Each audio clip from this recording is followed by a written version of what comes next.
चलिए दोस्तों, हम पहला क्वेश्चन देखते हैं। 1885 में इंडियन नेशनल कांग्रेस की स्थापना किसकी पहल पर की गई? देखिए ऑप्शन देखते हैं। पहला ऑप्शन है दोस्तों महात्मा गांधी के द्वारा, ए.ओ. ह्यूम के द्वारा, गोपाल कृष्ण गोखले के द्वारा या बाल गंगाधर तिलक के द्वारा। तो हम आपको बताते हैं दोस्तों, 1885 में इंडियन नेशनल कांग्रेस की स्थापना ए.ओ. ह्यूम की पहल पर की गई थी। तो इस तरह से ऑप्शन नंबर बी क्या होगा? बिल्कुल सही होगा। अब बात करेंगे दोस्तों क्वेश्चन नंबर 2 का। ठीक है, क्वेश्चन नंबर 2 क्या कह रहा है दोस्तों? भारतीय राष्ट्रीय कांग्रेस का प्रथम अधिवेशन कब और कहाँ हुआ था? ऑप्शन देखिए दोस्तों, 28 दिसंबर 1885 को बम्बई में, 28 दिसंबर 1885 को लखनऊ में, 25 दिसंबर 1885 को सूरत में या 25 दिसंबर 1885 को दिल्ली में। तो हम आपको बता दें दोस्तों, भारतीय राष्ट्रीय कांग्रेस का प्रथम अधिवेशन 28 दिसंबर 1885 को बम्बई में हुआ था। तो इस तरह से मेरा ऑप्शन नंबर ए क्या होगा? बिल्कुल सही होगा। अब बात करेंगे दोस्तों क्वेश्चन नंबर 3 का। ठीक है, अब क्वेश्चन नंबर 3 देखिए दोस्तों, कांग्रेस के प्रथम अधिवेशन की अध्यक्षता किसके द्वारा की गई? दादा भाई नौरोजी के द्वारा या बैमोस चंद्र बनर्जी के द्वारा, वी राघवाचार्य के द्वारा या फिरोज शाह मेहता के द्वारा। तो हम आपको बता दें दोस्तों, कांग्रेस के प्रथम अधिवेशन की अध्यक्षता बैमोस चंद्र बनर्जी के द्वारा की गई थी। तो इस तरह से ऑप्शन नंबर बी क्या होगा? बिल्कुल सही होगा। अब बात करेंगे दोस्तों क्वेश्चन नंबर 4 का। ठीक है, आर्य समाज के संस्थापक कौन थे? बाल गंगाधर तिलक, राजा राम मोहन राय, स्वामी दयानंद सरस्वती या स्वामी विवेकानंद। तो हम आपको बता दें दोस्तों, आर्य समाज के संस्थापक स्वामी दयानंद सरस्वती थे। तो इस तरह से ऑप्शन नंबर सी क्या होगा? बिल्कुल सही होगा। अब बात करेंगे दोस्तों क्वेश्चन नंबर 5 का। ठीक है, क्वेश्चन नंबर 5 क्या कह रहा है दोस्तों? राजा राम राजा राम मोहन राय द्वारा किसकी स्थापना की गई थी? ब्रह्म समाज की या आर्य समाज की या थियोसोफिकल सोसाइटी की या पूना सार्वजनिक सभा की। तो हम आपको बता दें दोस्तों, राजा राम मोहन राय द्वारा ब्रह्म समाज की स्थापना की गई थी। तो इस तरह से मेरा ऑप्शन नंबर ए क्या होगा? बिल्कुल सही होगा। अब बात करेंगे दोस्तों क्वेश्चन नंबर 6 का। ठीक है, क्वेश्चन नंबर 6 क्या कह रहा है?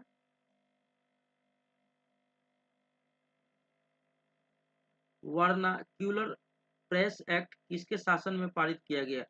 वर्नाक्यूलर प्रेस एक्ट किसके शासन में पारित किया गया? देखिए ऑप्शन देखते हैं दोस्तों, lord lord Lytton, lord Curzon, lord Clive या लॉर्ड वेल। तो हम आपको बता दें दोस्तों, vernacular press act lord Lytton के शासन में पारित किया गया था। तो इस तरह से ऑप्शन नंबर ए क्या होगा? बिल्कुल सही होगा। लॉर्ड लिटन के शासन में वर्नाक्यूलर प्रेस एक्ट पारित किया गया था। तो इस तरह से ऑप्शन नंबर ए क्या होगा? बिल्कुल सही होगा। अब बात करेंगे दोस्तों क्वेश्चन नंबर 7, पूना सार्वजनिक सभा की स्थापना किसके द्वारा की गई थी? पूना सार्वजनिक सभा की स्थापना किसके द्वारा की गई थी? फिरोज शाह मेहता के द्वारा या बदरुद्दीन तैयब जी के द्वारा या महादेव गोविंद रनाडे के द्वारा या महात्मा गांधी के द्वारा। तो हम आपको बता दें दोस्तों, महादेव गोविंद रनाडे के द्वारा पूना सार्वजनिक सभा की स्थापना की गई थी। तो इस तरह से ऑप्शन नंबर सी क्या होगा? बिल्कुल सही होगा। अब आगे बढ़ेंगे दोस्तों क्वेश्चन नंबर 8। ठीक है, यंग इंडिया के लेखक कौन है? बाल गंगाधर तिलक, सुभाष चंद्र बोस, लाला लाजपत राय या सुरेंद्र नाथ बनर्जी। चलिए दोस्तों, तो हम आपको बता दें, यंग इंडिया का यंग इंडिया के लेखक, ठीक है दोस्तों, लाला लाजपत राय जी थे। कौन थे? लाला लाजपत राय जी थे। तो इस तरह से ऑप्शन नंबर सी क्या होगा? बिल्कुल सही होगा। अब बात करेंगे दोस्तों क्वेश्चन नंबर 9 का। ठीक है, क्वेश्चन नंबर 9 क्या कहा दोस्तों? इल्बर्ट विधेयक किस वायसराय के काल में पेश किया गया था? Lord Canning, lord Ripon, lord Lytton या लॉर्ड कर्जन। तो हम आपको बता दें दोस्तों, इल्बर्ट विधेयक लॉर्ड लॉर्ड रिपन के शासन काल में क्या हुआ था? पारित हुआ था। तो इस तरह से ऑप्शन नंबर बी क्या होगा? बिल्कुल सही होगा। अब बात करेंगे दोस्तों क्वेश्चन नंबर 10 का। ठीक है, क्वेश्चन नंबर 10 क्या कह रहा है दोस्तों? आजाद हिंद फौज का गठन किसके द्वारा किया गया था? आजाद हिंद फौज का गठन किसके द्वारा किया गया था? सुरेंद्र नाथ बनर्जी, लाला लाजपत राय, सुभाष चंद्र बोस या बाल गंगाधर तिलक के द्वारा?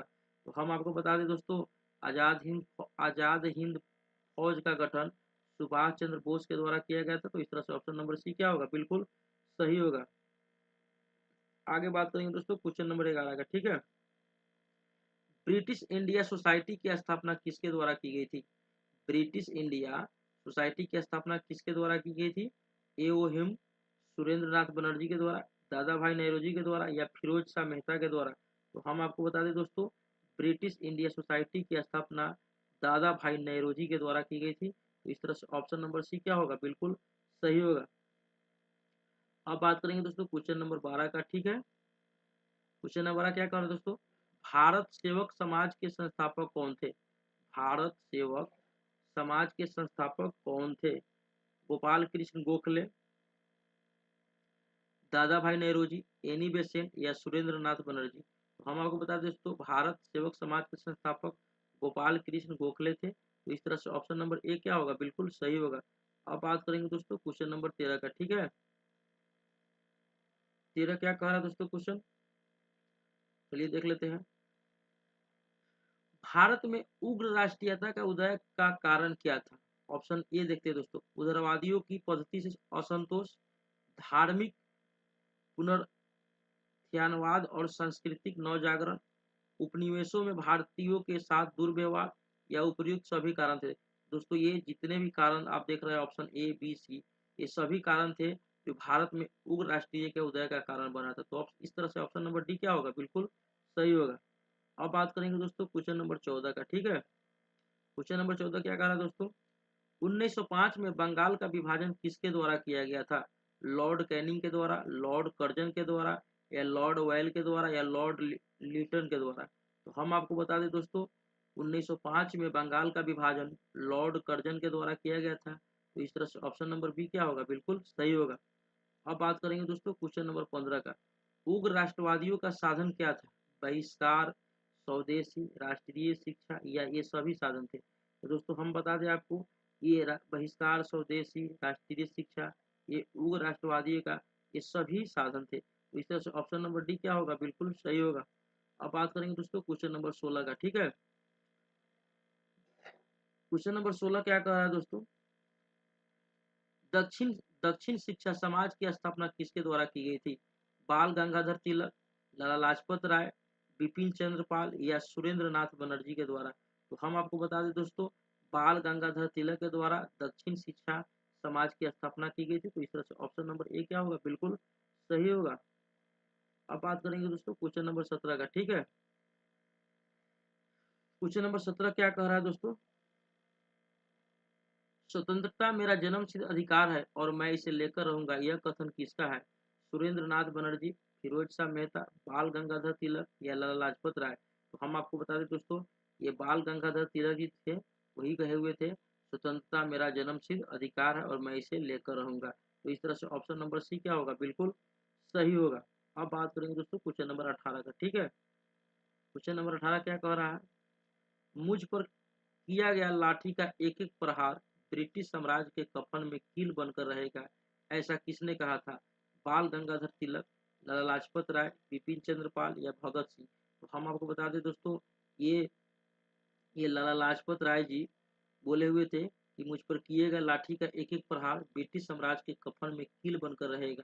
तो इस तरह से ऑप्शन नंबर बी क्या होगा, बिल्कुल सही होगा, लाला लाजपत राय। ठीक है दोस्तों, अब बात करेंगे क्वेश्चन नंबर 19 का, ठीक है। क्वेश्चन नंबर 19 क्या कह रहा है दोस्तों, चलिए हम देखते हैं। क्वेश्चन नंबर 19 है दोस्तों, अमेरिका में गदर पार्टी की स्थापना किसके द्वारा की गई थी? लाला हरदयाल, भाई परमानंद या चंपकरमन पिलई या श्यामजी कृष्ण वर्मा? तो हम आपको बता दें दोस्तों, लाला हरदयाल के द्वारा अमेरिका में गदर पार्टी की स्थापना की गई थी। तो इस तरह से ऑप्शन नंबर ए क्या होगा, बिल्कुल सही होगा। चलिए दोस्तों आगे देखते हैं क्वेश्चन नंबर 20, ठीक है। कांग्रेस के उग्रवादी एवं उग्रवादी नेताओं में वास्तविक रूप में विभाजन किस अधिवेशन में हुआ? बम्बई अधिवेशन में, सूरत अधिवेशन में, कलकत्ता अधिवेशन में या पूना अधिवेशन में? तो हम आपको बता दें दोस्तों, सूरत सूरत अधिवेशन में कांग्रेस के उग्रवादी एवं उग्रवादी नेताओं में वास्तविक रूप में विभाजन हुआ था। तो इस तरह से ऑप्शन नंबर बी क्या होगा, बिल्कुल सही होगा। अब बात करेंगे दोस्तों क्वेश्चन नंबर 21 का, ठीक है। क्वेश्चन नंबर 21 क्या कह रहा है, अप्रैल 1920 में दिल्ली के केंद्रीय असेंबली में बम फेंकने वाले क्रांतिकारी नेता कौन थे? सरदार भगत सिंह, सुभाष चंद्र बोस, चंद्रशेखर आजाद या यशपाल? तो हम आपको बता दें दोस्तों, सरदार सरदार भगत सिंह अप्रैल 1920 में दिल्ली की केंद्रीय असेंबली में बम फेंकने वाले क्रांतिकारी नेता थे। तो इस तरह से हमारा ऑप्शन नंबर ए क्या होगा, बिल्कुल सही होगा, सरदार भगत सिंह। ठीक है दोस्तों, अब हम बात करेंगे क्वेश्चन नंबर 22 का, ठीक है। चलिए हम देखते हैं क्वेश्चन नंबर 22 क्या है। क्रांतिकारी आंदोलन का तत्कालिक असफलता का कारण क्या था दोस्तों? केंद्रीय संगठन का अभाव, ब्रिटिश सरकार की कठोर दमन नीति, उच्च मध्यम वर्ग की सहानुभूति का अभाव या उपरोक्त सभी कारण थे? दोस्तों उपरोक्त सभी कारण थे, ठीक है। चलिए आगे हम देखते हैं क्वेश्चन नंबर 23, ठीक है। क्वेश्चन नंबर 23 क्या कह रहा है दोस्तों, कांग्रेस के उदारवादी एवं उग्रवादी नेताओं में पुनः मेल कब एवं किस अधिवेशन में हुआ था? तो हम आपको बता दें दोस्तों, 1916 के लखनऊ अधिवेशन में, 1907 के सूरत अधिवेशन में, 1906 के कोलकाता अधिवेशन में या 1929 के लाहौर अधिवेशन में?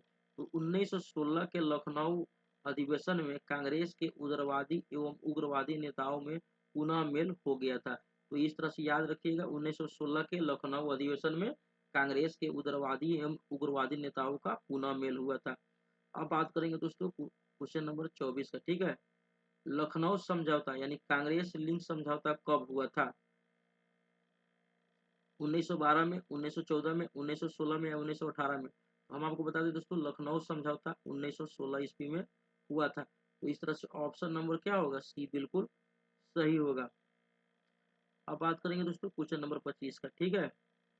25 क्या कह रहा है दोस्तों, भारत में होम रूल आंदोलन का नेतृत्व किसके द्वारा किया गया था? यानी भारत में होम रूल आंदोलन का नेतृत्व किसके द्वारा किया गया था? लाला लाजपत राय एवं बिपिन चंद्र पाल द्वारा, श्रीमती एनी बेसेंट एवं लोकमान्य तिलक द्वारा, गोपाल कृष्ण गोखले एवं सुरेंद्र नाथ बनर्जी द्वारा या उपरोक्त में से कोई नहीं? तो हम आपको बता दें दोस्तों, भारत में होम रूल आंदोलन का नेतृत्व श्रीमती एनी बेसेंट एवं लोकमान्य तिलक द्वारा किया गया था। तो इस तरह से ऑप्शन नंबर बी क्या होगा, बिल्कुल सही होगा। अब बात करेंगे दोस्तों क्वेश्चन नंबर 26 का, ठीक है दोस्तों। क्वेश्चन नंबर 26 क्या है, चलिए देख लेते हैं।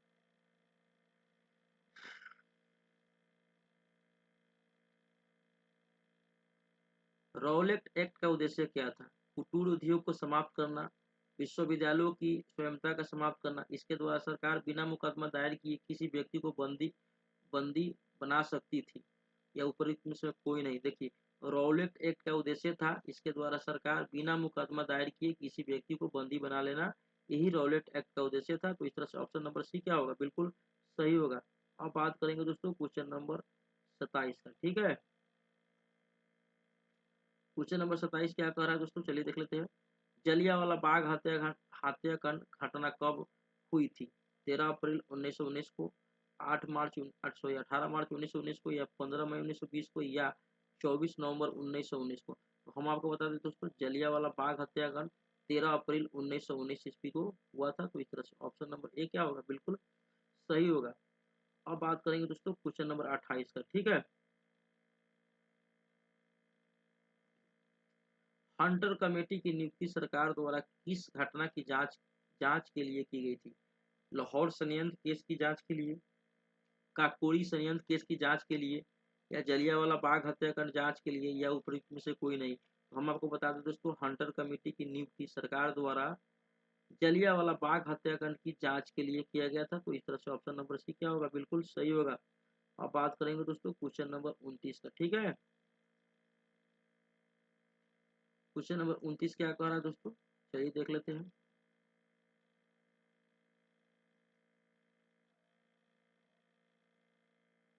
असहयोग आंदोलन के प्रस्ताव के अनुसार आंदोलन का कार्यक्रम क्या था? सरकारी अदालतों का बहिष्कार करना, विदेशी माल का बहिष्कार करना, सरकारी वैतनिक तथा अवैतनिक पदों या उपाधियों का त्याग करना या उपयुक्त सभी कार्यक्रम। दोस्तों उपयुक्त सभी कार्यक्रम असहयोग आंदोलन के प्रस्ताव के अनुसार आंदोलन का कार्यक्रम था। तो इस तरह से ऑप्शन नंबर डी क्या होगा? बिल्कुल सही होगा। अब बात करेंगे दोस्तों क्वेश्चन नंबर 30 का। ठीक है, चलिए क्वेश्चन नंबर 30 देख लेते हैं दोस्तों। महात्मा गांधी ने किस घटना से खीन होकर असहयोग आंदोलन स्थगित कर दिया? विदेशी वस्त्रों को होली जलाने की घटना, प्रिंस ऑफ वेल्स के बहिष्कार की घटना, अदालतों के बहिष्कार की घटना या चौरी चौरा कांड के कारण। तो हम आपको बता दें दोस्तों, असहयोग आंदोलन चौरी चौरा कांड के कारण क्या हुआ था? स्थगित हो गया था। तो इस तरह से ऑप्शन नंबर डी क्या होगा? बिल्कुल सही होगा। इसलिए महात्मा गांधी से क्या होता? खीन हो गया था, इसीलिए इस आंदोलन के यहीं पे स्थापित कर दिया था, चौरी चौरा कांड के कारण। ठीक है दोस्तों, हम आगे बढ़ते हैं, क्वेश्चन नंबर 31 देखते हैं। ठीक है, 1 जनवरी 1923 को स्वराज दल की स्थापना किसके द्वारा की गई थी? देश बंधु चित्तरंजन दास एवं मोतीलाल नेहरू द्वारा, लाला लाजपत राय एवं लोकमान्य तिलक द्वारा, श्रीमती एनी बसेंट एवं लोकमान्य तिलक द्वारा या उपयुक्त में से कोई नहीं। तो हम आपको बता दें तो 1 जनवरी 1923 ईस्वी को स्वराज दल की स्थापना देश बंधु चित्तरंजन दास एवं मोतीलाल नेहरू द्वारा की गई थी। तो इस तरह से ऑप्शन नंबर ए क्या होगा? बिल्कुल सही होगा। अब बात करेंगे दोस्तों क्वेश्चन नंबर 32 का। ठीक है,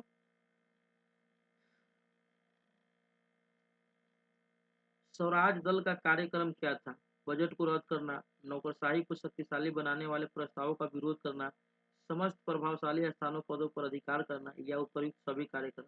दोस्तों ये उपयुक्त सभी कार्यक्रम था स्वराज दल का। ठीक है, तो हम चलिए आगे देखते हैं क्वेश्चन नंबर 33। ठीक है,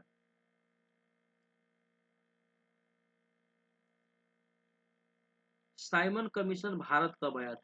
फरवरी 1928 में, मार्च 1928, सॉरी फरवरी 1928 में, मार्च 1928 में, फरवरी 1929 में या मार्च 1929 में। तो दोस्तों हम बता दें दोस्तों, साइमन कमीशन भारत फरवरी 1928 ईस्वी में भारत आया हुआ था। यानी साइमन कमीशन भारत कब आया था? फरवरी 1928 ईस्वी में। ठीक है, तो इस तरह से ऑप्शन नंबर ए क्या होगा? बिल्कुल सही होगा। अब बात करेंगे दोस्तों क्वेश्चन नंबर 34।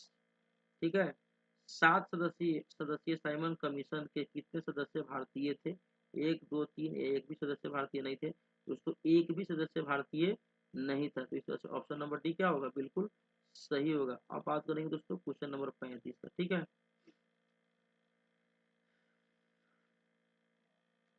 साइमन कमीशन द्वारा कौन सी सिफारिश की गई थी? द्वैध शासन की समाप्ति और प्रांतीय स्वशासन की स्थापना, बृहत्तर भारतीय परिषद की स्थापना, संघ शासन की स्थापना या उपर्युक्त सभी सिफारिशें थी। दोस्तों उपर्युक्त सभी सिफारिशें थी। तो इस तरह से ऑप्शन नंबर डी क्या होगा? बिल्कुल सही होगा। अब बात करेंगे दोस्तों क्वेश्चन नंबर 36 का। ठीक है,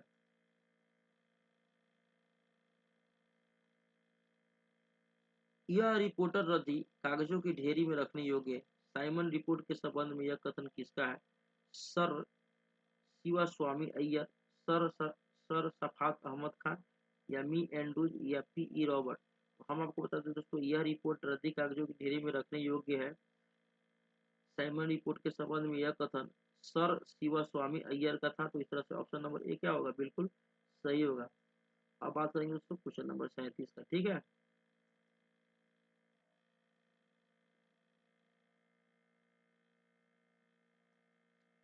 नेहरू रिपोर्ट में प्रमुख रूप से कौन सा सुझाव दिया गया था?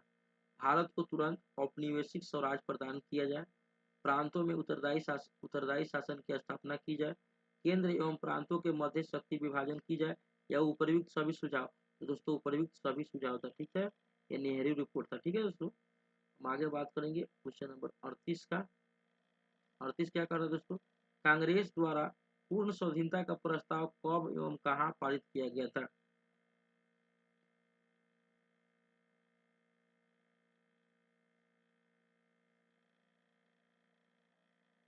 चलिए, कांग्रेस द्वारा पूर्ण स्वाधीनता का प्रस्ताव कब एवं कहाँ पारित किया गया था?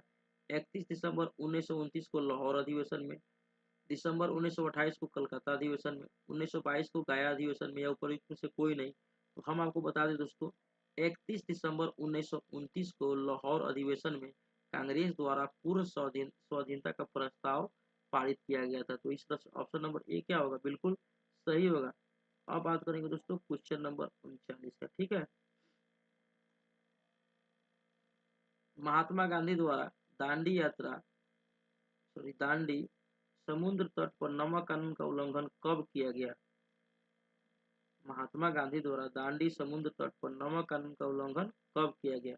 6 मार्च 1930 को, 6 अप्रैल 1930 को, 6 मार्च 1931 को, या 6 मार्च 1932 को। तो हम आपको बता दें दोस्तों 6 अप्रैल 1930 को महात्मा गांधी द्वारा दांडी समुद्र तट पर नमक कानून का उल्लंघन किया था। इस तरह से ऑप्शन नंबर बी क्या होगा, बिल्कुल सही होगा। चलिए दोस्तों हम क्वेश्चन नंबर 40 देखते हैं, ठीक है।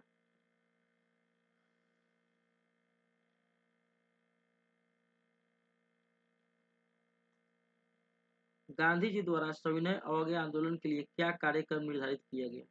गांव-गांव को नमक बनाने के लिए निकल पड़ना चाहिए, वाहनों को शराब, अफीम या विदेशी वस्तुओं की दुकानों पर धरना देना चाहिए, हिंदुओं को अस्पृश्यता त्याग देनी चाहिए, या उपयुक्त सभी कार्यक्रम। तो हम आपको बता दें दोस्तों उपयुक्त सभी कार्यक्रम था। तो इस तरह से ऑप्शन नंबर डी क्या होगा, बिल्कुल सही होगा। तो चलिए दोस्तों आज के वीडियो में इतना ही, फिर मिलेंगे कल नेक्स्ट वीडियो में। यहाँ 40 से आगे आपको क्वेश्चन मिलेगा, ठीक है। तब तक के लिए धन्यवाद। जय हिंद, जय भारत।